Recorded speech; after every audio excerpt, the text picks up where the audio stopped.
My dear students, dear friends, and dear brothers and sisters, once again I welcome to all of you in Dr. Yash Chandra online classes for education.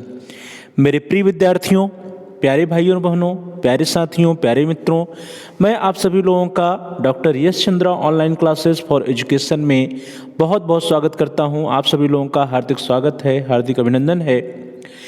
In today's video, in this class, we will discuss about the weakness or defects or demerits of Vedic period or Vedic era education.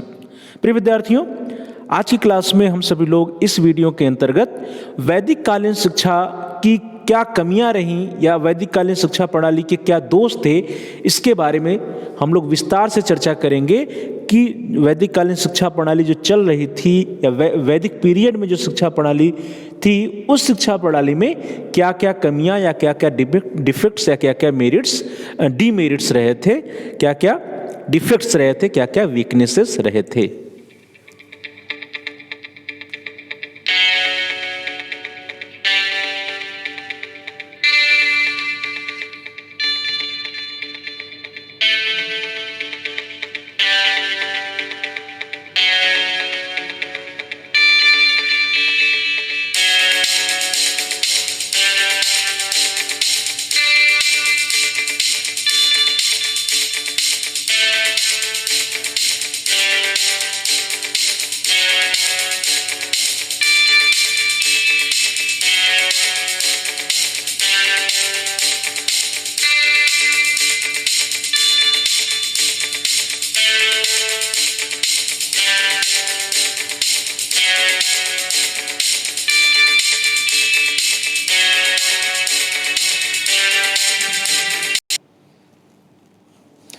चलिए प्रिय विद्यार्थियों, start करते हैं। Weakness और defects और demerits of वैदिक period education system, वैदिक कालीन शिक्षा प्रणाली की कमियां या दोष। प्रिय विद्यार्थियों, इसके पहले तक हम सभी लोगों ने वैदिक कालीन शिक्षा प्रणाली की क्या क्या विशेषताएं थी, उन विशेषताओं के बारे में बहुत ही विस्तृत रूप से अध्ययन किया है। हम सभी लोगों ने वैदिक कालीन शिक्षा प्रणाली के उद्देश्यों के बारे में चर्चा किया, उसमें जो संस्कार होते हैं उनके बारे में चर्चा किया, शिक्षण विधि के बारे में चर्चा किया, अनुशासन के बारे में चर्चा किया, उसकी वित्तीय सिस्टम के बारे में चर्चा किया, उसका फाइनेंस सिस्टम जो था वो, उसकी फीस का स्ट्रक्चर जो था या स्ट्रक्चर ऑफ एजुकेशन जो था, प्राइमरी एजुकेशन, हायर एजुकेशन, सबके बारे में हम सभी लोगों ने पिछले वीडियोज में, पिछली कक्षाओं में विस्तृत रूप से चर्चा कर चुके हैं। जब हम सभी लोग चर्चा कर रहे थे तो उस समय भी हम लोगों ने जो कमियां थी उन कमियों को अंडरलाइन किया था कि ये कमियां हम लोगों को दृष्टिगत हो रही हैं, दिखाई दे रही हैं। तो प्रिय विद्यार्थियों, इस वीडियो के अंतर्गत हम सभी लोग वैदिक कालीन शिक्षा प्रणाली की क्या क्या कमियां रही हैं या वैदिक कालीन शिक्षा प्रणाली के क्या क्या दोष रहे हैं, उन दोषों के बारे में विस्तृत रूप से चर्चा करेंगे। प्रिय विद्यार्थियों, कालांतर में वैदिक कालीन शिक्षा प्रणाली में अनेक दोष आने लगे थे। एक दोष नहीं, दो दोष नहीं, अनेक दोष आने लगे थे और उसी का परिणाम था कि आने वाले समय में बौद्ध जो धर्म है या बौद्धिक जो शिक्षा प्रणाली थी उसका उदय हुआ। तो कालांतर में वैदिक कालीन शिक्षा प्रणाली में अनेक दोष आने लगे तथा धीरे धीरे ब्राह्मण वर्ग का शिक्षण व्यवस्था पर आधिपत्य होने लगा। ध्यान दीजिए कि जो एजुकेशन सिस्टम था, जो शिक्षा व्यवस्था थी, उस समस्त शिक्षा व्यवस्था पर, पूरे एजुकेशन सिस्टम पर ब्राह्मण वर्ग का क्या हो गया, आधिपत्य होने लगा था। यह जो है वैदिक कालीन शिक्षा प्रणाली की बहुत बड़ी कमी मानी जाती थी कि पूरी की पूरी शिक्षा प्रणाली किसी एक वर्ण विशेष के या किसी एक वर्ग विशेष के हाथ में था, दैट इज ब्राह्मण। ये बहुत बड़ी कमी थी। और प्रिय विद्यार्थियों, शिक्षा व्यवस्था की बात करें तो ब्राह्मणों का शिक्षा व्यवस्था पर नियंत्रण हो गया था, पूरी तरह से नियंत्रण हो गया था। तो ब्राह्मणों की शिक्षा व्यवस्था पर पूरी तरह से नियंत्रण हो जाने के फलस्वरूप शिक्षा व्यवस्था जो थी वो पूरी तरह से रूढ़िवादी हो गई थी, पूरी तरह से वह औपचारिक हो गई थी। और सबसे बड़ी जो कमी रही वो क्या रही कि पूरी की पूरी एजुकेशन या पूरी की पूरी शिक्षा जो है किसी एक वर्ग विशेष तक सीमित हो गई थी। तो ध्यान दीजिए कि ब्राह्मणों का वैदिक कालीन शिक्षा प्रणाली पर पूरी तरह से नियंत्रण हो गया था और ब्राह्मणों का शिक्षा व्यवस्था पर पूरी तरह से नियंत्रण हो जाने के फलस्वरूप वैदिक कालीन शिक्षा प्रणाली की जो शिक्षा व्यवस्था थी वह रूढ़िवादी हो गई थी, सिर्फ फॉर्मल या औपचारिक हो गई थी और किसी एक वर्ग विशेष तक सीमित हो गई थी। यह अपने आप में एक बहुत बड़ी कमी रही वैदिक कालीन शिक्षा प्रणाली की। और इन्हीं कमियों को दृष्टिगत रखते हुए डॉक्टर F.E. केई साहब ने अपना एक कथन दिया है। Doctor F.E. केई जी का एक स्टेटमेंट है। वो स्टेटमेंट क्या है वो आपकी स्क्रीन पर, कि ब्राह्मणी शिक्षा प्रणाली रूढ़िबद्ध एवं औपचारिक हो गई और प्रगतिशील सभ्यता की आवश्यकता को पूर्ण करने में असमर्थ हो गई थी। तो ध्यान दीजिए प्रिय विद्यार्थियों, F.E. केई साहब का जो स्टेटमेंट है, इस स्टेटमेंट से ही स्पष्ट होता है कि वैदिक कालीन शिक्षा प्रणाली में बहुत बड़ी कमियां आ चुकी थी। उन्होंने कहा कि जो ब्राह्मणी शिक्षा प्रणाली, वैदिक कालीन शिक्षा प्रणाली को तो उन्होंने ब्राह्मणी शिक्षा प्रणाली कहकर संबोधित किया और कहा कि ब्राह्मणी शिक्षा प्रणाली रूढ़िबद्ध और औपचारिक हो गई थी, अर्थात यह पूरी तरह से फॉर्मल या औपचारिक और रूढ़िबद्ध या स्टीरियोटाइप्ड हो गई थी, रूढ़ियों से जकड़ गई थी और साथ ही साथ प्रगतिशील सभ्यता की आवश्यकता को पूर्ण करने में असमर्थ थी। जो सोसाइटी में चेंज आ रहे थे, जो हमारा प्रोग्रेस हो रहा था, प्रोग्रेस्ड सिविलाइजेशन के लिए या प्रगतिशील समाज के लिए, प्रगतिशील सभ्यता की आवश्यकताओं को पूरी करने में पूरी तरह से विफल थी वैदिक कालीन शिक्षा प्रणाली। तो यह अपने आप में एक बहुत बड़ी कमी है। प्रिय विद्यार्थियों, F.E. केई साहब के स्टेटमेंट को यदि हम लोग इंग्लिश में देखें तो the Brahmanic education system become stereotyped and formal and unable to meet the needs of a progressive civilization, doctor F.E. केई। प्रिय विद्यार्थियों देखिए, इनका इंग्लिश वाले स्टेटमेंट से और जो है स्पष्ट हो रहा है कि जो वैदिक पीरियड ऑफ एजुकेशन था, वैदिक एजुकेशन सिस्टम था, वो कौन सा एजुकेशन सिस्टम था? ब्राह्मणिक एजुकेशन सिस्टम था। और वह एजुकेशन सिस्टम स्टीरियोटाइप्ड हो गया था या रूढ़िबद्ध हो गया था और फॉर्मल हो गया था या औपचारिक हो गया था। और यहाँ तक ही नहीं, यह जो शिक्षा व्यवस्था थी that was unable to meet the needs of progressive civilization, हमारे प्रगतिशील सभ्यता या प्रोग्रेसिव सिविलाइजेशन की आवश्यकताओं की पूर्ति करने में या उनकी आवश्यकताओं को पूरा करने में, उनकी नीड्स को मीट करने में पूरी तरह से असफल हो रही थी। तो प्रिय विद्यार्थियों, ये बहुत बड़ी कमी थी वैदिक कालीन शिक्षा प्रणाली की, जिसका कि जिक्र डॉक्टर F.E. केई साहब ने किया है। वैदिक कालीन शिक्षा प्रणाली में के जिन दोषों या कमियों के कारण भारतीयों की आवश्यकताओं को पूर्ण करने में यह पूरी तरह से असमर्थ हुई और वैदिक कालीन शिक्षा प्रणाली का पतन आरंभ हुआ, वे कुछ महत्वपूर्ण कारण या महत्वपूर्ण बिंदु या महत्वपूर्ण दोष हम लोग आगे चर्चा करेंगे। वे निम्नलिखित हैं या वे अग्रलिखित हैं, और वे कौन कौन से प्रमुख दोष हैं, कौन कौन सी प्रमुख कमियां हैं जिनके कारण कि इंडियंस या भारतीयों की आवश्यकताओं की पूर्ति करने में पूरी की पूरी एजुकेशन सिस्टम विफल रही, फेल रही और एक नए एजुकेशन सिस्टम की आवश्यकता महसूस हुई। परिणाम स्वरूप वैदिक कालीन शिक्षा प्रणाली का पतन प्रारंभ हुआ और वैदिक कालीन शिक्षा प्रणाली जो आम आदमी या जनमानस या भारतीयों की जो आवश्यकता थी उस आवश्यकताओं को पूर्ण करने में असमर्थ साबित हुई। तो सबसे पहला जो कारण था, तो फर्स्ट जो पहला दोष था प्रिय विद्यार्थियों, जो पहली कमी थी वो सबसे अपने आप में ही बहुत बड़ी कमी थी, that was the immense importance to religion, धर्म को अत्यधिक महत्व। प्रिय विद्यार्थियों, जब हम लोगों ने चर्चा किया था एजुकेशन सिस्टम की, तो एजुकेशन सिस्टम में, वैदिक कालीन एजुकेशन सिस्टम में, चाहे हम लोग ऑब्जेक्टिव की बात करते, अर्थात हम लोग शिक्षा के उद्देश्यों की बात करें, शिक्षा के करिकुलम की बात करें या शिक्षा की मेथड्स की बात करें, जब भी हम उद्देश्यों की बात करेंगे, पाठ्यक्रम की बात करते हैं या शिक्षण विधियों की बात करते हैं या डेली रूटीन्स की बात करते हैं, तो उन सभी में हमें दृष्टिगत होता है कि वहाँ पर जो आध्यात्मिकता या धर्म को आवश्यकता से अत्यधिक महत्व दिया गया था, that is immense importance to religion. तो वैदिक कालीन शिक्षा प्रणाली की एक जो सबसे बड़ी कमी अपने आप में रही, जो सबसे बड़ा दोष रहा, वो प्रथम दोष था कि वैदिक कालीन शिक्षा प्रणाली में धर्म को, आध्यात्मिकता को, रिलीजन को आवश्यकता से अधिक महत्व दिया गया। Immense importance to the religion, और धर्म को आवश्यकता से अधिक महत्व देना। और इससे भी एक बहुत बड़ी कमी रही प्रिय विद्यार्थियों, that was neglect of education of Shudras, शूद्रों की शिक्षा की उपेक्षा। प्रिय विद्यार्थियों, जैसा कि हम लोगों ने पढ़ा भी है, आप सभी लोगों को विदित है कि वैदिक कालीन समय में, जो वैदिक इरा था, उस समय जो है पूरे समाज को 4 वर्णों में विभाजित किया गया था। कौन कौन से वर्ण थे प्रिय विद्यार्थियों? ब्राह्मण, क्षत्रिय, वैश्य और शूद्र। तो ब्राह्मण, क्षत्रिय और वैश्य, इन तीनों वर्णों को शिक्षा प्राप्त करने का अधिकार था, लेकिन शूद्रों को पूरी तरह से उन शूद्रों की शिक्षा की पूरी तरह से उपेक्षा किया गया था, नेग्लेक्ट किया गया था। वैदिक कालीन शिक्षा प्रणाली में शूद्रों को एजुकेशन या शिक्षा लेने का कोई भी अधिकार नहीं था। यह अपने आप में बहुत बड़ी कमी थी वैदिक कालीन शिक्षा प्रणाली की। समाज के किसी एक वर्ण विशेष को, और यदि हम लोग 4 वर्णों की बात करते हैं तो 1/4 जो वर्ण है, और जहां तक ये भी बात की जाए तो जो यह वर्ण है, जो शूद्रों का वर्ण है, इनकी जनसंख्या भी अधिक है। तो पूरे के पूरे एक वर्ण को पूरी तरह से नेग्लेक्ट कर देना, शूद्रों की शिक्षा की उपेक्षा करना वैदिक कालीन शिक्षा प्रणाली की अपने आप में बहुत बड़ी कमी है, और इसकी जितनी भी निंदा की जाए वह कम हो सकती है। तो प्रिय विद्यार्थियों, परिणाम क्या रहा कि वैदिक कालीन शिक्षा प्रणाली में शूद्रों की शिक्षा की उपेक्षा की गई। इसका परिणाम भी रहा कि उस समय में तात्कालीन समाज में शूद्रों को हेय की दृष्टि से देखा जाता था। शूद्रों को प्रिय विद्यार्थियों घृणा की दृष्टि से लोग देखते थे, शूद्रों को लोग हेय की दृष्टि से देखते थे। क्यों? क्योंकि उनको जो है शिक्षा ग्रहण करने की योग्य नहीं समझा जाता था।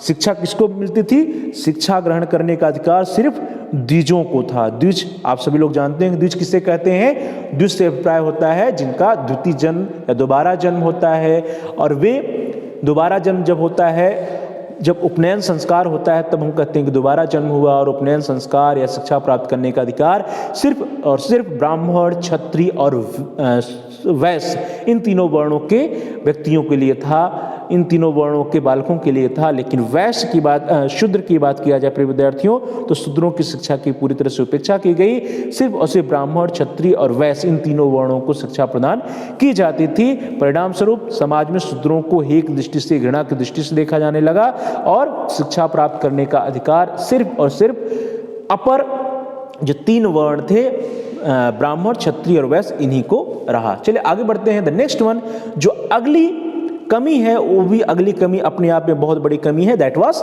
Neglect of the education of masses. प्रिय विद्यार्थियों, वैदिक कालीन शिक्षा प्रणाली की जब हम लोगों ने चर्चा कर रहे थे, तो वहां पे हम लोगों ने देखा था कि शिक्षा प्राप्त करने का अधिकार भले से क्षत्रिय, ब्राह्मण और वैश्य तीनों वर्णों के बालकों के लिए था, लेकिन जो आम जनमानस था, जो जनसाधारण था, जो जनसामान्य था, जो मासेज थी प्रिय विद्यार्थियों, उस मासेज के लिए, उस जनसाधारण के लिए, उस जनसामान्य के लिए एजुकेशन प्राप्त करने का उतना अवसर नहीं मिलता था। सिर्फ और सिर्फ जो कुलीन वर्ग के बालक या बालिकाएं हुआ करती थी, कुलीन वर्ग के जो लोग होते थे, वही जो है वैदिक कालीन शिक्षा प्रणाली में एजुकेशन ले पाते थे, शिक्षा ग्रहण कर पाते थे। तो यह भी अपने आप में एक बड़ी कमी थी कि जन सामान्य या जनसाधारण की शिक्षा की वैदिक कालीन शिक्षा प्रणाली में उपेक्षा की गई। और इसी से रिलेटेड एक स्टेटमेंट है डॉक्टर E.S. अल्तेकर साहब का। उन्होंने कहा कि संभवतः संस्कृत पर अपना ध्यान केंद्रित रखने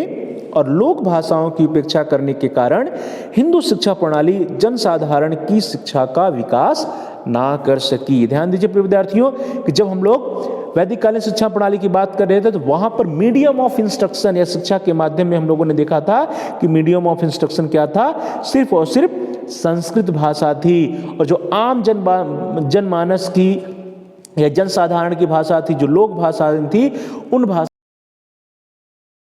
तो लोक भाषाओं में शिक्षा न देने की वजह से और सिर्फ संस्कृत भाषा में शिक्षा देने की वजह से जो आम जनमानस था, जो जनसाधारण था, वह शिक्षा प्राप्त नहीं कर पाता था।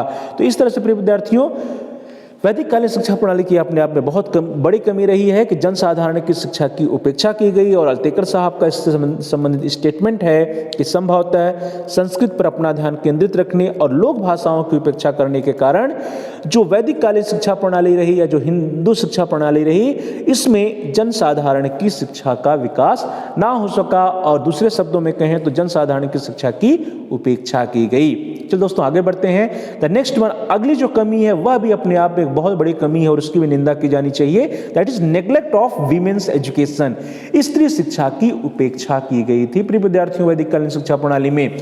और जब हम लोगों ने स्त्री शिक्षा या विमेन्स एजुकेशन के बारे में चर्चा किया था वैदिक कालीन शिक्षा प्रणाली के अंतर्गत, तो हम लोगों ने उसमें देखा था कि कहने के लिए भले से शिक्षा प्राप्त करने का अधिकार बालक और बालिकाओं दोनों के लिए था, लेकिन सबसे पहले चूंकि एक वर्ण के लोगों को शिक्षा प्राप्त करने का अधिकार नहीं था, तो ऐसी बालिकाएं या ऐसी महिलाएं जो कि शूद्र वर्ण थी उनको तो एजुकेशन प्राप्त करने का अधिकार ही नहीं था।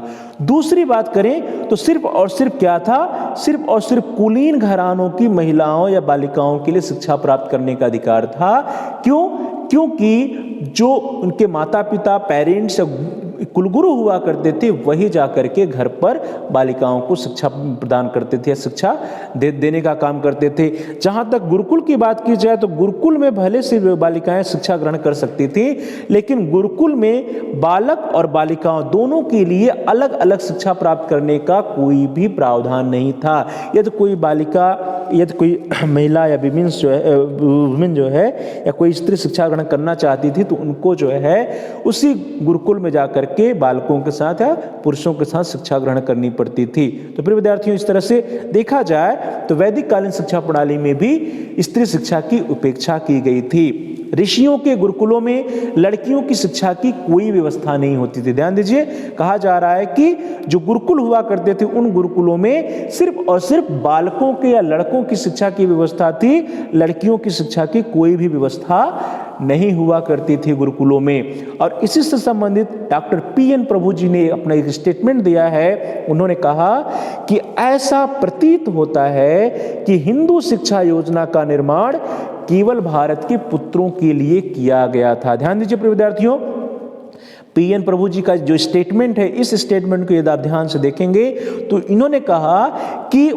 उनको ऐसा लगता है, उनको ऐसा प्रतीत होता है कि जो हिंदू शिक्षा योजना थी अर्थात जो वैदिक कालीन शिक्षा प्रणाली थी, वह वैदिक कालीन शिक्षा प्रणाली या हिंदू शिक्षा योजना का जो थी वह केवल और केवल किसके लिए थी? भारत के पुत्रों के लिए अर्थात मेल मेंबर्स के लिए, या फिर हम कह सकते हैं बालकों के लिए थी, पुरुषों के लिए थी। और स्त्रियों या लड़कियों की शिक्षा की कोई भी व्यवस्था नहीं थी। लड़कियों या स्त्रियों की शिक्षा की उपेक्षा वैदिक कालीन शिक्षा प्रणाली में की गई थी। यह जो है पीएन प्रभु जी की स्टेटमेंट से भी स्पष्ट होता है। उन्होंने कहा कि इस योजना में भारत की पुत्रियों के लिए कोई स्थान नहीं जान पड़ता है। देखिए, उन्होंने स्पष्ट रूप से बाद में कहा भी कि जो हिंदू शिक्षा योजना थी या वैदिक कालीन शिक्षा प्रणाली थी, इस योजना में, इस शिक्षा प्रणाली में भारत की पुत्रियों या बालिकाओं के लिए कोई भी स्थान जान नहीं पड़ता है। क्योंकि जब हम वैदिक कालीन शिक्षा प्रणाली का अध्ययन करते हैं, स्टडी करते हैं, तो वहां पे देखते हैं कि बालिकाओं की शिक्षा के लिए कोई पृथक से व्यवस्था या कोई विशेष व्यवस्था नहीं हुआ करती थी, चाहे गुरुकुल में देख की बात करें या फिर समाज की बात करें। तो इस तरह से हम कह सकते हैं कि वैदिक कालीन शिक्षा प्रणाली में बालिकाओं की या स्त्रियों की शिक्षा की उपेक्षा की गई थी। चलिए आगे बढ़ते हैं दोस्तों, प्रिय विद्यार्थियों और प्यारे भाई और बहनों। द नेक्स्ट वन इज, वो भी अपने आप में बहुत इंपॉर्टेंट है, दैट वाज निग्लेक्ट ऑफ वर्नाकुलर्स, लोक भाषाओं की उपेक्षा। प्रिय विद्यार्थियों, वैदिक कालीन शिक्षा प्रणाली में जो मीडियम ऑफ इंस्ट्रक्शन था दैट वाज संस्कृत। वह क्या था? संस्कृत था। सिर्फ संस्कृत भाषा में ही बालकों को शिक्षा प्रदान की जाती थी। तो इस तरह से चूंकि सिर्फ संस्कृत भाषा में शिक्षा प्रदान की जाती थी, तो वहां पे जो जनमानस की भाषा थी, जनसाधारण की भाषा थी, उस भाषा में शिक्षा प्रदान करने का कार्य नहीं किया जाता था। और इस तरह से वर्नाकुलर्स या लोक भाषाओं की उपेक्षा वैदिक कालीन शिक्षा प्रणाली में की गई थी। वैदिक कालीन शिक्षा प्रणाली में केवल संस्कृत के अध्ययन और अध्यापन पर संपूर्ण ध्यान केंद्रित किया गया। ध्यान दीजिए, केवल संस्कृत भाषा या संस्कृत जो लैंग्वेज है उसी भाषा या का अध्ययन और अध्यापन किया जाता था। मीडियम ऑफ इंस्ट्रक्शन या शिक्षा का जो माध्यम था वह भी क्या था? और सिर्फ संस्कृत भाषा ही थी। तो इस तरह से हम कह सकते हैं कि वैदिक कालीन शिक्षा प्रणाली में जो लोक भाषा या वर्नाकुलर्स हुआ करते थे, उन भाषाओं की उपेक्षा की गई थी। प्रिय विद्यार्थियों, इस प्रकार से लोक भाषाओं की उपेक्षा हुई और वे प्रगत ना कर सके। चूंकि लोक भाषाओं की वैदिक कालीन शिक्षा प्रणाली में उपेक्षा हुई, उसका रिजल्ट क्या हुआ, उसका परिणाम क्या हुआ कि लोक भाषाओं की प्रोग्रेस या लोक भाषाओं का प्रगत ना हो सका। तो लोक भाषाओं की उपेक्षा की गई थी वैदिक कालीन शिक्षा प्रणाली में, परिणाम स्वरूप लोक भाषाएं या वर्नाकुलर्स का प्रोग्रेस या प्रगत नहीं हो सकी। चल दोस्तों आगे बढ़ते हैं। द नेक्स्ट वन, अगली जो कमी है वैदिक कालीन शिक्षा प्रणाली की, वह भी एक महत्वपूर्ण कमी है, that was lack of freedom of thought. विचार स्वतंत्र का अभाव। ध्यान दीजिए प्रिय विद्यार्थियों कि वैदिक कालीन शिक्षा प्रणाली की हम लोग बात करते हैं तो पूरा का पूरा वैदिक कालीन शिक्षा प्रणाली किस पर आधारित था? वेदों पर आधारित था। और यह माना जाता था कि वेदों में या धर्म शास्त्रों में जो कुछ लिखा हुआ है वो क्या है? अपने आप में सही है। हम सभी लोगों को वेदों में जो कुछ भी लिखा हुआ है या धर्म ग्रंथों में, धर्म शास्त्रों में जो कुछ भी लिखा हुआ है उस पर किसी भी प्रकार का तर्क वितर्क करने का या अपने विचार व्यक्त करने का, रीजनिंग करने का कोई भी अधिकार उस समय तत्कालीन समाज में नहीं हुआ करता था। जनमानस या जन सामान्य के लिए यह धारणा बना दी गई थी कि जो कुछ भी वेदों में लिखा है वह सही है। इसका रिजल्ट क्या होता है प्रिय विद्यार्थियों? चाहे हम लोग वैदिक कालीन समाज की बात करें या वर्तमान समाज, आधुनिक समाज की भी हम लोग बात करें, तो हम यदि अपने धर्म ग्रंथों, अपने वेदों में लिखी हुई बातों को ही हमेशा सत्य कहेंगे, सत्य मानेंगे और उसको हम अपने तर्क की कसौटियों पर नहीं कसेंगे। या जो हमारा वर्तमान समाज है, आधुनिक समाज है, उस आधुनिक समाज या वर्तमान समाज में हम जब उस जो भी बातें धर्म ग्रंथों में कही गई हैं उसका हम क्या नहीं करेंगे? उसका हम उस पर रीजनिंग नहीं करेंगे, उस पर हम डिस्कशन नहीं करेंगे, विचार विमर्श नहीं करेंगे, अपने विचार नहीं देंगे, तब क्या होगा? वो हमारा अंधानुकरण हो जाएगा और परिणाम क्या होगा कि धीरे धीरे अंधविश्वास को बढ़ावा मिलेगा। तो इसलिए जो कुछ भी हमारे धर्म ग्रंथों में, धार्मिक साहित्यों में लिखा हुआ है, धर्म शास्त्रों में लिखा हुआ है, सबसे पहले उन बातों पे हमें क्या करना है? उन बातों पर मंथन करना है कि क्या जो वर्तमान समय है, इन वर्तमान समयों में क्या उसकी इंपॉर्टेंस है, क्या वो सही है या समय के अनुसार, वर्तमान या आधुनिक समय के अनुसार उसकी महत्व कितना है, वो सही भी है या गलत भी है, वह हमारे लिए उपयोगी है या अनुपयोगी है, उसके पीछे रीजन क्या है, उसके पीछे कारण क्या है। जब हम इन बातों पे विचार विमर्श करते हैं और उन धर्म शास्त्रों में लिखी हुई बातों को एक्सेप्ट करते हैं या उसको रिजेक्ट करते हैं, हम मना कर देते हैं कि ये वर्तमान समय में उपयोगी नहीं है, या फिर हम उसको फॉलो करते हैं, मानते हैं, तब तो हम अंधविश्वासों से बच जाते हैं। लेकिन जो भी कुछ भी धर्म शास्त्रों में लिखा है, कहा गया है, और उसको हम बिना सोचे समझे, बिना किसी तर्क वितर्क के, बिना किसी मंथन के हम यदि उसको स्वीकार करते हैं, बिना उसका रीजन या बिना उसके कारण जाने स्वीकार करते हैं, तब यह अंधानुकरण हो जाएगा और परिणाम क्या होगा कि हमारे समाज में अंधविश्वास को बढ़ावा मिलेगा। तो दोस्तों, इस तरह से वैदिक कालीन शिक्षा प्रणाली में क्या था? Lack of freedom of thought था या विचार स्वतंत्र का अभाव था। धार्मिकता या आध्यात्मिकता पर अत्यधिक बल दिया गया था। हम लोगों ने सबसे पहले भी चर्चा किया था कि इमेंस इंपॉर्टेंस टू रिलीजन्स, या आवश्यकता से अधिक जो है रिलीजन या धर्म पर, धार्मिकता पर बल दिया गया था। तो धार्मिकता या आध्यात्मिकता पर अत्यधिक बल दिए जाने के कारण जन सामान्य में धारणा बन गई कि धर्म शास्त्रों में जो कुछ भी लिखा है वे बातें पूर्णतया सत्य हैं। प्रिय विद्यार्थियों, जब कभी भी हम ऐसा महसूस करते हैं या ऐसा मानते हैं कि हमारे धर्म शास्त्रों में, चाहे वो हिंदू धर्म शास्त्र हो, मुस्लिम धर्म शास्त्र हो, ईसाई धर्म शास्त्र या फिर जैन धर्म शास्त्र या फिर किसी भी धर्म का जो हॉली बुक है या धर्म शास्त्र है, उन धर्म शास्त्रों में जो कुछ भी लिखा है वे बातें पूर्णतया सत्य हैं, हम इस तरह से मान लेते हैं और उसको हम अपने तर्क वितर्क उस पर नहीं करते हैं, विचार विमर्श नहीं करते हैं, तो क्या होगा? वे बातें अंधविश्वास और रूढ़िवादियों को, स्टीरियोटाइप को या अंधविश्वास को बढ़ावा देती हैं। तो प्रिय विद्यार्थियों, क्या करना है कि हमें जो कुछ भी हमारे धर्मशास्त्रों में लिखा हुआ है उस पर तर्क वितर्क करना है, विचार मंथन करना है, विचार विमर्श करना है। और वैदिक कालीन शिक्षा प्रणाली में इसी की कमी थी। जनमानस में यह धारणा बना दी गई थी, जनमानस में यह धारणा बन गई थी कि धर्म शास्त्रों में जो कुछ लिखा है वे बातें पूर्णतया सत्य हैं तथा उन बातों को विचार विमर्श या तर्क वितर्क से दूर माना जाने लगा। परिणाम स्वरूप समाज में अंधविश्वास और रूढ़िवादी मान्यताएं पनपी। ध्यान दीजिए प्रिय विद्यार्थियों, उस समय का जो तत्कालीन समाज था, उस समाज में जनमानस में यह धारणा बन गई थी कि धर्म शास्त्रों में जो कुछ लिखा है वे बातें पूर्णतः सत्य हैं तथा उन बातों पर किसी प्रकार का विचार विमर्श या तर्क वितर्क नहीं करना है। विचार विमर्श या तर्क वितर्क से उन बातों को दूर किया गया और उसका रिजल्ट क्या हुआ, उसका परिणाम क्या हुआ कि समाज में अंधविश्वास और रूढ़िवादी मान्यताएं विकसित हुई, अंधविश्वास और रूढ़िवादी मान्यताएं पनपी। और छात्रों में, जो हमारे छात्र थे, उन छात्रों में तर्क, चिंतन और कल्पना शक्ति का विकास ना हो सका। क्यों? क्योंकि उनको रीजनिंग करने की, उनको थिंकिंग करने की, उनको विचार विमर्श करने की, तर्क वितर्क करने की, उनको कल्पना करने की छूट नहीं थी।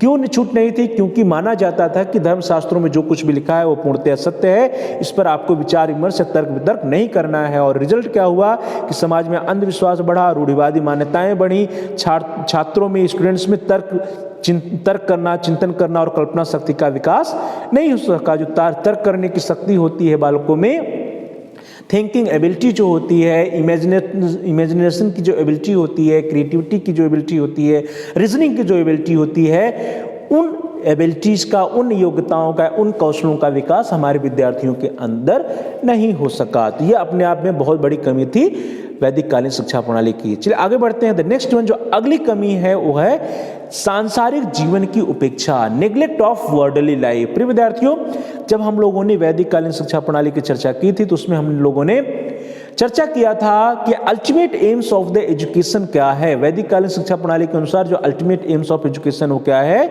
मोक्ष की प्राप्ति करना है।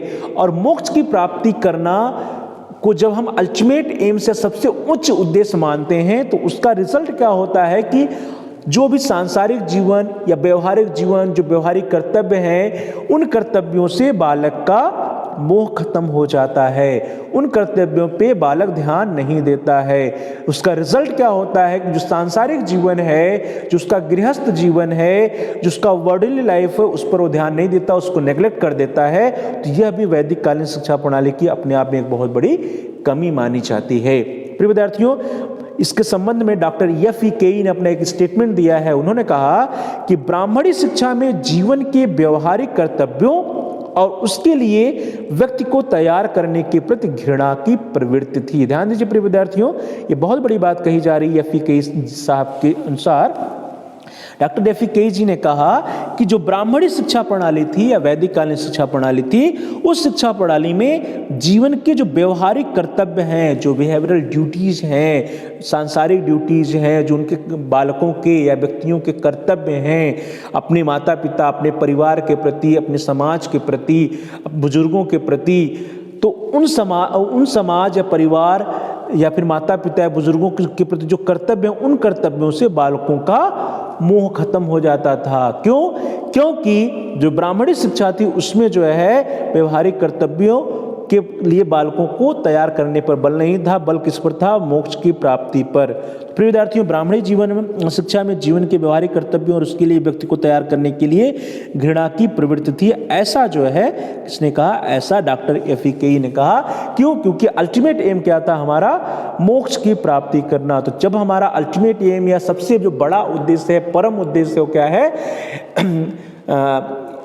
मोक्ष की प्राप्ति करना, तो बालक मोक्ष के पीछे ही भागता था। और जब कोई भी व्यक्ति मोक्ष के पीछे भागता है, साल्वेशन के पीछे भागता है, तो उसका सांसारिक जीवन या सांसारिक कर्तव्यों से मोह भंग होने लगता है। वह अपने कर्तव्यों को पूरी तरह से पूरा करने में का प्रयास भी नहीं करता है। तो इस तरह से ब्राह्मणी शिक्षा में जीवन के व्यवहारिक कर्तव्यों और उसके लिए व्यक्ति को तैयार करने के प्रति घृणा की प्रवृत्ति थी। प्रिय विद्यार्थियों, परिणाम क्या हुआ कि आध्यात्मिक पक्ष पर बालक अधिक बल देता था और लौकिक पक्ष या सांसारिक पक्ष या सांसारिक कर्तव्यों या लौकिक कर्तव्यों पर बालक ध्यान ही नहीं देता था। प्रिय विद्यार्थियों, लौकिक पक्ष की उपेक्षा करके आध्यात्मिक पक्ष पर अधिक ध्यान देने के फलस्वरूप व्यक्ति जो है सांसारिक जीवन को बोझ मानने लगे और उसके प्रति उदासीन हो गए। ध्यान दीजिए कि जो बालक थे वे जो है, जो सांसारिक जीवन होता है हमारा, उस सांसारिक जीवन को एक भार मानने लगे, बोझ मानने लगे कि जो सांसारिक जीवन है क्या है, हमारे किसी भी काम का नहीं है, क्योंकि हमें क्या करना है? मोक्ष की प्राप्ति करना है। और परिणाम क्या हुआ कि सांसारिक जीवन के प्रति बालक उदासीन हो गए, लोग उदासीन होते गए। और जब कोई भी व्यक्ति, संसार के सभी व्यक्ति जो है, जो उनके सांसारिक जीवन के कर्तव्य होते हैं या लौकिक पक्ष जो होते हैं उनके प्रति उदासीन हो जाएगा, तो क्या होगा? संसार का लौकिक जो प्रगति होता है, जो सांसारिक प्रगति होता है, वह अवरुद्ध हो जाएगा। और उस बालक या उस व्यक्ति पे जितने भी आश्रित लोग हैं, उसके परिवार के सदस्य जो हैं, माता पिता हैं, परिवार के मेंबर्स हैं, पति पत्नी हैं, बच्चे हैं, या संसार के प्रति भी समाज के प्रति भी उसका कुछ कर्तव्य होता है, तो जब इन सब चीज़ों से वह मुंह मोड़ लेगा और सिर्फ आध्यात्मिक पक्ष पर बल देगा, तो उससे क्या होगा, हमारे समाज का प्रगति या लौकिक जो प्रगति है उसका मार्ग रुक जाएगा, उसका मार्ग अवरुद्ध हो जाएगा। तो प्रिय विद्यार्थियों, इस तरह से वैदिक कालीन शिक्षा प्रणाली की अपने आप में बहुत बड़ी कमी थी कि सांसारिक जीवन की अपेक्षा की गई, और उसका परिणाम क्या हुआ कि व्यक्तियों के लौकिक प्रगति का मार्ग पूरी तरह से अवरुद्ध हो गया। लोग लौकिक प्रगति पर ध्यान नहीं देते थे, बल्कि आध्यात्मिक प्रगति पर ही ध्यान देते थे। क्यों? क्योंकि अल्टीमेट एम क्या था? Ultimate aim of the education was the attainment of moksha और अटेनमेंट ऑफ साल्वेशन। चलिए दोस्तों, आगे बढ़ते हैं। द नेक्स्ट जो अगली कमी है, अगली कमी भी अपने आप में बहुत बड़ी कमी है, that was hatred for handwork in physical labour. हस्तकार व शारीरिक श्रम के प्रति घृणा एवं हे की दृष्टि। प्रिय विद्यार्थियों, वैदिक कालीन शिक्षा प्रणाली की हम लोग बात करें तो वैदिक कालीन शिक्षा प्रणाली में हम लोगों ने जरूर चर्चा किया था कि वहां पे हैंडवर्क और फिजिकल लेबर के लिए कुछ व्यवस्थाएं थी, लेकिन जब हस्तकार और शारीरिक श्रम की बात आती है तो वहां पर भी उस हैंडवर्क और फिजिकल लेबर को वर्ण विशेष से जोड़ दिया गया था। अर्थात जो निम्न वर्ण के बालक थे वे जो है अपने वर्ण के अनुसार हस्तकार्य शारीरिक श्रम करते थे, जबकि उच्च वर्ण के जो बालक थे वे जो है फिजिकल लेबर या हैंडवर्क नहीं किया करते थे। उसका परिणाम क्या हुआ कि चूंकि निम्न वर्ण के बालक शारीरिक श्रम कर रहे हैं, निम्न वर्ण के बालक हस्तकार कर रहे हैं, हैंडवर्क कर रहे हैं, उच्च वर्ग के बालक नहीं करते थे। इससे जो है समाज में एक विभेद पैदा हुआ, शिक्षा प्रणाली में विभेद पैदा हुआ। उच्च वर्ण के बालक या उच्च वर्ण के विद्यार्थियों निम्न वर्ण के विद्यार्थियों में, निम्न वर्ण के विद्यार्थियों को समाज में हे की दृष्टि से या घृणा की दृष्टि से देखा जाने लगा, क्योंकि उच्च वर्ण के विद्यार्थी फिजिकल लेबर या हैंडवर्क नहीं करते थे और फिजिकल लेबर या हैंडवर्क को करना सम्माननीय नहीं समझा जाता था। तो ऐसा वैदिक कालीन शिक्षा प्रणाली में होता था, तो यह भी अपने आप में एक बहुत बड़ी कमी मानी जाएगी। वैदिक कालीन शिक्षा प्रणाली में लौकिक शिक्षा से संबंधित हस्तकार्यों को कोई स्थान नहीं दिया गया था। ध्यान दीजिए विद्यार्थियों, कहा जा रहा है कि कोई स्थान नहीं दिया गया था। क्यों? क्योंकि यह सभी के लिए लागू नहीं था। उच्च वर्गों के छात्रों का इन कार्यों से कोई संपर्क नहीं होता था। जो कुछ भी व्यवस्थाएं होती थी प्रिय विद्यार्थियों, वो किसके लिए होती थी? निम्न वर्गों के छात्रों के लिए। तो हैंडवर्क या फिजिकल लेबर किसके लिए था? निम्न वर्ण या निम्न वर्ग के छात्रों के लिए था। उच्च वर्ग के छात्रों के लिए इसका कोई प्रावधान नहीं था। रिजल्ट क्या हुआ कि हस्तकार या शारीरिक श्रम, that is handwork and physical labour के प्रति लोगों में घृणा या हे की दृष्टि उत्पन्न हुई। जो व्यक्ति या जो बालक या जो छात्र जो है हैंडवर्क करते थे, शारीरिक श्रम करते थे, उनको समाज में हे की दृष्टि से देखा जाता था। क्यों? क्योंकि उच्च वर्ग के बालक या उच्च वर्ग के बालक जो होते थे वे हस्तकार और शारीरिक श्रम नहीं करते थे। उनका जो है इन कार्यों से किसी प्रकार का कोई भी संपर्क नहीं होता था। हस्तकार निम्न वर्गों तक ही सीमित रहा, जिनको इनकी शिक्षा अपने परिवारों या वंश परंपरा से प्राप्त होती थी। ध्यान दीजिए कि जो हस्तकार था, हैंडवर्क था, वे उसी वर्ण के छात्र या उसी वर्ग के छात्र करते थे जिन वर्णों या जिन वर्गों या जिन बालकों के परिवारों में, जिन बालकों के वंश परंपरा में ये हैंडवर्क या हस्तकार हुआ करते थे। चूंकि यह क्या हो गया कि परिवार पे, वंश पे निर्भर हो गया कि जिस परिवार में, जिस वंश में या जिस वर्ण में जो हैंडवर्क या शारीरिक श्रम होता है, उस वर्ण के बालक जो है वो शारीरिक श्रम या वह हैंडवर्क करेंगे।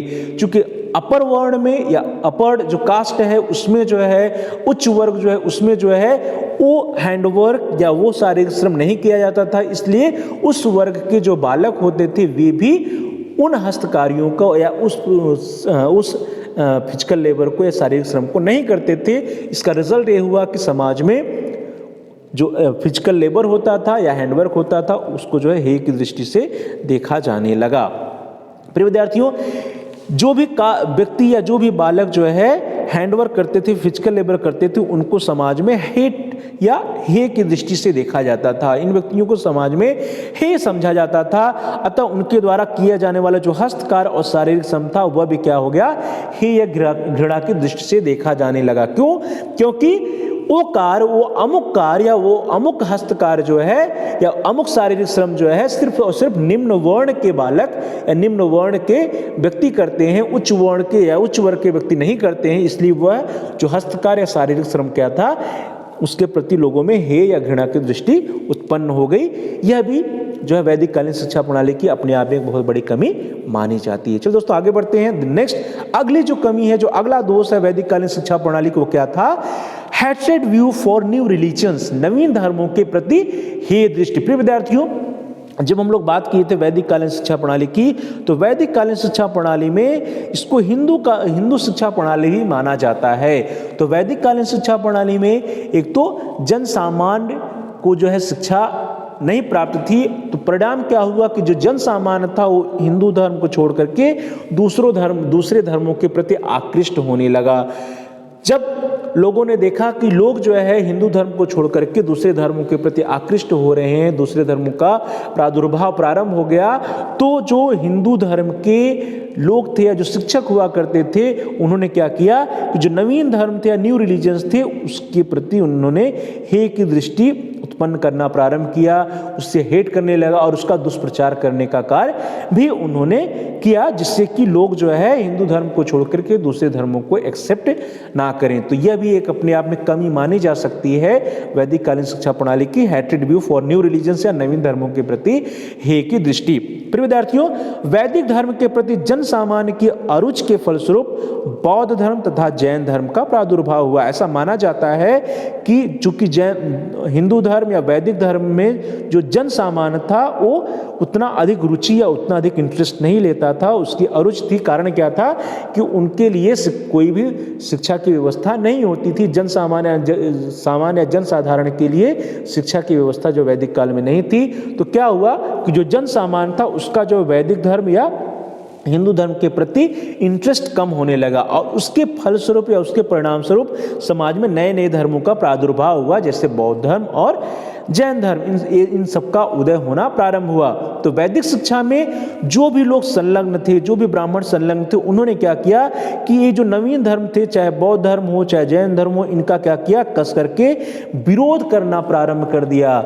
उन्होंने जो भी नवीन धर्म उदय हुआ रहा था उस समय, चाहे बौद्ध धर्म हो, जैन धर्म या अन्य धर्म हो, उनका जो है ब्राह्मणी शिक्षा में या वैदिक कालीन शिक्षा प्रणाली में जो संलग्न ब्राह्मण हुआ करते थे, उन्होंने नवीन धर्मों का कस करके विरोध किया। और उसका क्यों किया विरोध? क्योंकि लोग जो है नवीन धर्मों को ना स्वीकारें, वे हिंदू धर्म में ही बने रहें। इसी उद्देश्य को लेकर के वैदिक कालीन शिक्षा प्रणाली में जो संलग्न गुरु या शिक्षक या ब्राह्मण हुआ करते थे, उन्होंने नवीन धर्मों का क्या किया, उसका विरोध किया। चलिए दोस्तों आगे बढ़ते हैं। ये तो कुछ जितने भी हम लोगों ने कमियों या दोषों के बारे में चर्चा किया, ये सभी जो है मेजर डीमेरिट्स थी या मेजर जो है कमियां थी, प्रमुख कमियां थी। इन कमियों के अलावा भी कुछ कमियां थी, अन्य दोष या अन्य कमियां हैं, अदर डीमेरिट्स, उसको हम लोग जल्दी से देख लेते हैं क्या क्या है। द फर्स्ट वन इज वर्णानुसार पक्षपातपूर्ण व्यवहार। प्रिय विद्यार्थियों, जैसा कि हम लोग प्रारंभ में भी चर्चा किया कि वैदिक कालीन शिक्षा प्रणाली में वर्णानुसार पक्षपातपूर्ण व्यवहार किया जाता था। कुछ विशेष वर्ण के बालकों के लिए ही शिक्षा के अवसर उपलब्ध हुआ करते थे। सिर्फ ब्राह्मण, क्षत्रिय और वैश्य वर्ण के बालक शिक्षा ग्रहण कर लेते थे, और शिक्षा जब वे ग्रहण करते थे तो वहाँ पर विभिन्न वर्णों के बालकों के साथ जो व्यवहार होता था वह भी उनके वर्ण के अकॉर्डिंग होता था। तो यह भी अपने आप में एक बहुत बड़ी कमी है। द नेक्स्ट वन इज वस्त्रों की असमानता से भेदभाव का बीजारोपण। प्रिय विद्यार्थियों, जब हम लोगों ने देखा था यूनिफॉर्म के बारे में चर्चा किया था, तो वहाँ पर देखा था कि ब्राह्मण, क्षत्रिय और वैश्य, इन तीनों वर्णों के बालकों के लिए अलग अलग प्रकार के यूनिफॉर्म या वस्त्र हुआ करते थे। तो जब वर्ण के हिसाब से आप वस्त्र या यूनिफॉर्म या ड्रेस देंगे उनको, तो इससे क्या होगा कि बच्चों के अंदर भेदभाव होगा। तो इस तरह से बच्चों के अंदर असमानता या भेदभाव का बीजारोपण हुआ। विभिन्न वर्णों के बालकों के साथ अलग अलग व्यवहार होता था, विभिन्न वर्ण के बालकों के साथ के लिए अलग अलग यूनिफॉर्म या ड्रेस या वस्त्र का प्रावधान वैदिक कालीन शिक्षा प्रणाली में था, जो कि अपने आप में एक बहुत बड़ी कमी मानी जाएगी। द नेक्स्ट वन इज सह शिक्षा का अभाव। प्रिय विद्यार्थियों, हम लोग वैदिक कालीन शिक्षा प्रणाली के बारे में देखें तो वहां पे हम कह सकते हैं कि बालिकाओं की शिक्षा का कोई विशेष प्रबंध नहीं था, या को एजुकेशन सह शिक्षा का भी गुरुकुलों में अभाव माना जा सकता है। गुरुकुलों में अभाव था, वहां पे बालिकाओं की या लड़कियों की शिक्षा की कोई व्यवस्था नहीं थी, या सह शिक्षा की कोई भी व्यवस्था नहीं हुआ करती थी। द नेक्स्ट वन, जो अगली कमी है प्रिय विद्यार्थी, वह भी अपने आप में बहुत बड़ी कमी है कि वैदिक कालीन शिक्षा प्रणाली पे पूरी तरह से ब्राह्मण वर्ग का आधिपत्य हो गया था। इसका रिजल्ट क्या हुआ था कि हम लोग वैदिक कालीन शिक्षा प्रणाली को ब्राह्मणी शिक्षा भी कहते हैं। तो यह भी अपने आप में बहुत बड़ी कमी है कि पूरी की पूरी शिक्षा व्यवस्था पर किसी एक वर्ण विशेष का या ब्राह्मण वर्ण का जो है पूरी तरह से आधिपत्य हो जाना अपने आप में एक बहुत बड़ी कमी वैदिक कालीन शिक्षा प्रणाली की मानी जाएगी। चलिए आगे बढ़ते हैं प्रिय विद्यार्थियों। द नेक्स्ट वन इज छात्रों के वस्त्रों हेतु जानवरों के खाल का प्रयोग जानवरों के प्रति हिंसा को बढ़ावा देता था। जैसा कि हम लोगों ने जब यूनिफॉर्म या ड्रेस के बारे में चर्चा किया था तो हम लोगों ने देखा था कि छात्रों के वस्त्रों को बनाने के लिए जो उनके ड्रेस होते थे, वो जो वस्त्र होते थे, वे चाहे हम लोग जो है क्षत्रिय के या फिर वैश्य के या ब्राह्मण के वस्त्रों को देखें तो किसी का जो है मेल बक का होता था, बकरे के खाल का होता था, हिरण के खाल का होता था। इस तरह से अलग अलग वर्णों के छात्रों के लिए अलग अलग जानवरों के खाल का प्रयोग जो है उनके वस्त्रों के निर्माण हेतु होता था। तो इससे क्या होता था कि जानवरों के प्रति हिंसा को बढ़ावा मिलता था। अर्थात वैदिक कालीन शिक्षा प्रणाली में जानवरों के प्रति हिंसा को बढ़ावा मिला। यह भी अपने आप में एक बहुत बड़ी कमी मानी जाएगी। द नेक्स्ट वन इज औपचारिक परीक्षा का अभाव। प्रिय विद्यार्थियों, जब हम लोगों ने वैदिक कालीन शिक्षा प्रणाली के अंतर्गत एग्जामिनेशन सिस्टम के बारे में चर्चा किया था तो उसमें हमने आपको बताया था कि वैदिक कालीन शिक्षा प्रणाली में किसी भी प्रकार का फॉर्मल एग्जामिनेशन नहीं होता था। तो फॉर्मल एग्जामिनेशन की कमी थी, औपचारिक परीक्षा की कमी थी। उसमें जो परीक्षाएं होती थी उसमें जब गुरु संतुष्ट हो जाता था कि बालक को जितना ज्ञान दिया प्राप्त होना चाहिए उसने प्राप्त कर लिया है तो वह उसकी शिक्षा को कंप्लीट मान लेता था।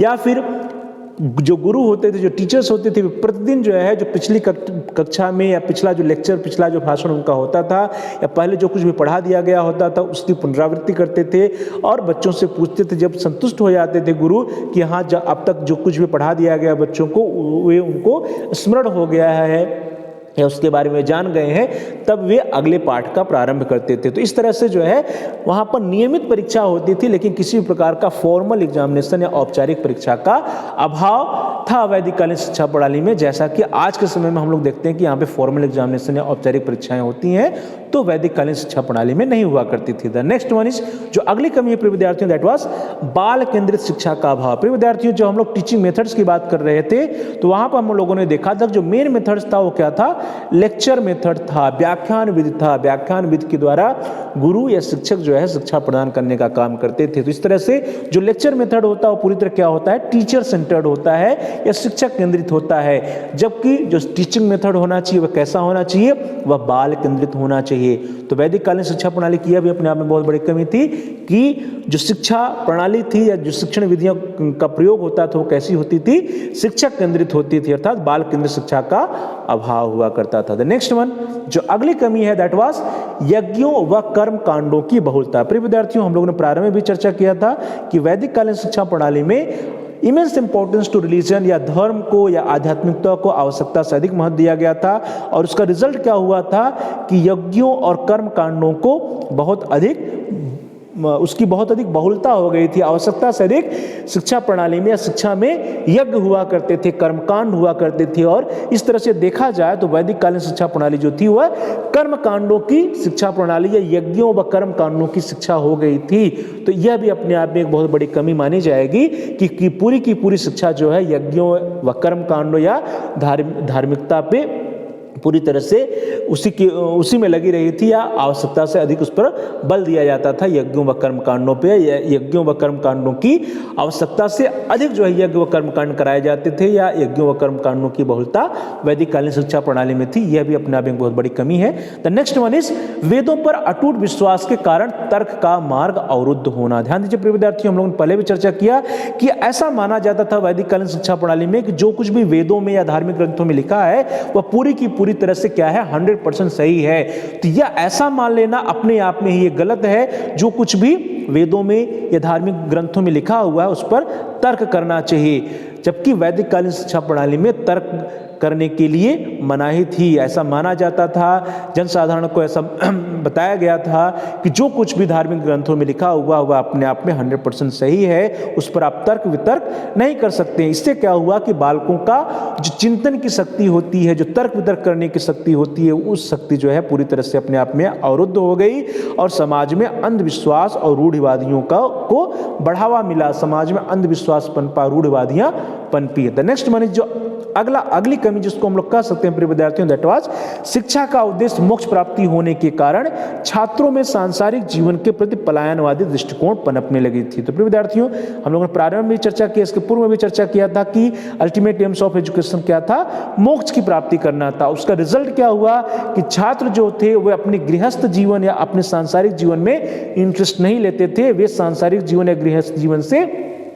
भागते थे। उनके अंदर पलायनवादी दृष्टिकोण का विकास हुआ और उससे क्या हो रहा था कि जो सांसारिक प्रगति, लौकिक प्रगति या जो लौकिक या सांसारिक जो जिम्मेदारियां होती हैं, कर्तव्य होती हैं किसी एक व्यक्ति की, किसी एक बालक की, उसका निर्वाह वे बालक नहीं कर पाते थे या उससे करने से बचते थे। उसके प्रति उनके अंदर पलायनवादी दृष्टिकोण विकसित हो गया था। यह भी वैदिक कालीन शिक्षा प्रणाली की अपने आप में एक कमी मानी जाएगी। चलिए दोस्तों आगे बढ़ते हैं। नेक्स्ट वन जो अगली कमी हम लोग कह सकते हैं, दैट वाज जात पात के भेदभाव के कारण निम्न वर्ग को हेय की दृष्टि से देखा जाता था। इसके बारे में हम लोगों ने चर्चा किया कि वैदिक कालीन शिक्षा प्रणाली में बहुत अधिक जो है जात पात का भेदभाव था, क्योंकि वहां पे जो शिक्षा थी वर्णों के अनुसार थी और वर्ण में जो अपर वर्ण माने जाते हैं ब्राह्मण, क्षत्रिय और वैश्य, इनके लिए शिक्षा की व्यवस्था थी, शूद्रों के लिए शिक्षा की व्यवस्था नहीं थी। तो उसका परिणाम क्या हुआ कि समाज में जात पात का बहुत ही अधिक भेदभाव होने लगा। तो जात पात के भेदभाव के कारण निम्न वर्ग को हेय की दृष्टि से देखा जाता था और इसका एक बहुत बड़ा जो परिणाम निकल के आया वह क्या आया कि पूरे के पूरे समाज में देखा जाता है या इतिहास में देखा जाता है कि वह पूरा वर्ण जिसको हम लोग शूद्र के नाम से जानते हैं, पूरा का पूरा जो शूद्र वर्ण था समाज में पूरी तरह से पिछड़ गया, वह अज्ञानता के अंधेरे में डूब गया। तो प्रिय विद्यार्थियों, जात पात के भेदभाव के कारण निम्न वर्ग को हेय की दृष्टि से देखा जाता था। परिणाम स्वरूप जो निम्न वर्ग था वह अज्ञानता के कारण पिछड़ी दशा में चला गया था या पिछड़ी दशा में था। तो यह भी वैदिक कालीन शिक्षा प्रणाली की अपने आप में एक बहुत बड़ी कमी मानी जा सकती है। तो प्रिय विद्यार्थी, इस तरह से हम लोगों ने देखा कि ढेर सारी ऐसी कमियां हैं, ऐसी डिमेरिट्स हैं जो वैदिक कालीन शिक्षा प्रणाली के पतन का कारण बनी। इन्हीं कमियों की वजह से वैदिक कालीन शिक्षा पतन के ग्रास में समा गई, वैदिक कालीन शिक्षा प्रणाली का अंत हो गया और यह महसूस किया जाने लगा कि नहीं, समाज की प्रगति के लिए किसी एक अन्य विकसित प्रणाली की आवश्यकता है। समाज के उत्थान के लिए किसी अन्य जो है शिक्षा प्रणाली की आवश्यकता है। तो प्रिय विद्यार्थियों, इस तरह से उपयुक्त विवेचन से स्पष्ट है कि वैदिक कालीन शिक्षा प्रणाली में अत्यंत गंभीर दोष थे। प्रिय विद्यार्थियों, ध्यान दीजिए कि यहां कहा जा रहा है कि दोष नहीं बल्कि क्या है, गंभीर दोष हैं। जितने भी दोषों के बारे में या डिमेरिट्स के बारे में हम लोगों ने चर्चा किया, ये सारी की सारी डिमेरिट्स अपने आप पे बहुत ही गंभीर है। तो वैदिक कालीन शिक्षा प्रणाली में अत्यंत गंभीर दोष थे, जिसके कारण ही कालांतर में समय अनुकूल न होने के कारण इस वैदिक कालीन शिक्षा प्रणाली का ह्रास होता गया। इन्हीं कमियों की वजह से वैदिक कालीन शिक्षा प्रणाली का अंत हुआ, वैदिक कालीन शिक्षा प्रणाली का ह्रास हुआ और धीरे धीरे वैदिक कालीन शिक्षा प्रणाली धीरे धीरे खत्म होती गई, काल के गर्त में समाती गई, उसका ह्रास हो गया। तो प्रिय विद्यार्थियों, इस तरह से यदि हम लोग जो प्रारंभ से अंत तक देखें तो ढेर सारी कमियां थी जो कि जिनको हम कह सकते हैं कि बहुत ही गंभीर कमियां थी या गंभीर दोष थी। इन कमियों के संबंध में एक स्टेटमेंट है, that was the statement of doctor FE. Keay. Doctor FE. Keay ने कहा कि प्राचीन भारतीय शिक्षा में अनेक दोष थे, एक दोष नहीं, दो दोष नहीं, तीन दोष नहीं, अनेक कमियां थी, अनेक दोष थे। तो प्राचीन भारतीय शिक्षा में अनेक दोष थे और इस शिक्षा को नवीन गति प्रदान करने और रूपांतरित करने हेतु किसी प्रकार के नव जीवन की आवश्यकता महसूस हुई। तो एफ.ई. केई जी का जो स्टेटमेंट है वह अपने आप में ही एक्सप्लेन करता है या बताता है कि वैदिक कालीन शिक्षा प्रणाली में अनेक कमियां थी, अनेक दोष थे। तो प्राचीन भारतीय शिक्षा व्यवस्था में या वैदिक कालीन शिक्षा प्रणाली में अनेक दोष थे और इस शिक्षा को नवीनगत अर्थात जो कमियां थी वैदिक कालीन शिक्षा प्रणाली में, इन कमियों को दूर करने की आवश्यकता थी। तो इन कमियों को दूर करने के लिए इस शिक्षा प्रणाली को नवीनगत प्रदान करने और रूपांतरित करने हेतु किसी प्रकार के नव जीवन की आवश्यकता थी। और वो नव जीवन कहाँ से मिला प्रिय विद्यार्थियों? उस नव जीवन को प्राप्त करने के लिए समाज में अन्य धर्मों का या अन्य धार्मिक शिक्षा प्रणाली का उदय हुआ। वैदिक कालीन शिक्षा प्रणाली की कमियों को दूर करने के लिए आगे हम लोग देखेंगे कि बौद्ध शिक्षा प्रणाली का उदय होता है। तो प्यारे भाई और बहनों, प्रिय विद्यार्थियों, प्रिय साथियों, आज की क्लास में इस वीडियो के अंतर्गत हम सभी लोगों ने चर्चा किया कि वैदिक कालीन शिक्षा प्रणाली की कौन कौन सी कमियां थी, वे कौन कौन सी प्रमुख कमियां थी, मेजर डिफेक्ट्स है, मेजर डिमेरिट्स है, मेजर वीकनेसेस थे, प्रमुख कमियां थी या प्रमुख दोष थे, जिसके कारण वैदिक कालीन शिक्षा प्रणाली का ह्रास हुआ और नवीन शिक्षा प्रणाली या बौद्ध कालीन शिक्षा प्रणाली, जैन शिक्षा प्रणाली का उदय होता है। तो प्यारे भाई और बहनों, प्रिय विद्यार्थियों, प्रिय साथियों, thanks for watching, thanks to all of you. Please like, share and comment on the video. आप सभी लोग इस वीडियो को लाइक करिए और इस वीडियो को अधिक से अधिक अपने फ्रेंड्स में, दोस्तों में, मित्रों के साथ, सहपाठियों के साथ शेयर करिए, जिससे कि वे भी इस वीडियो का लाभ उठा सकें, उनका भी अध्ययन कार्य सुचारू रूप से आगे बढ़ सके।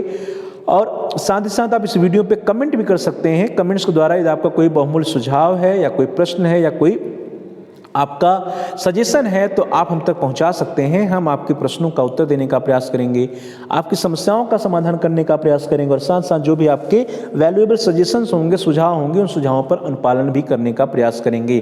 तो please like, share and comment on the video.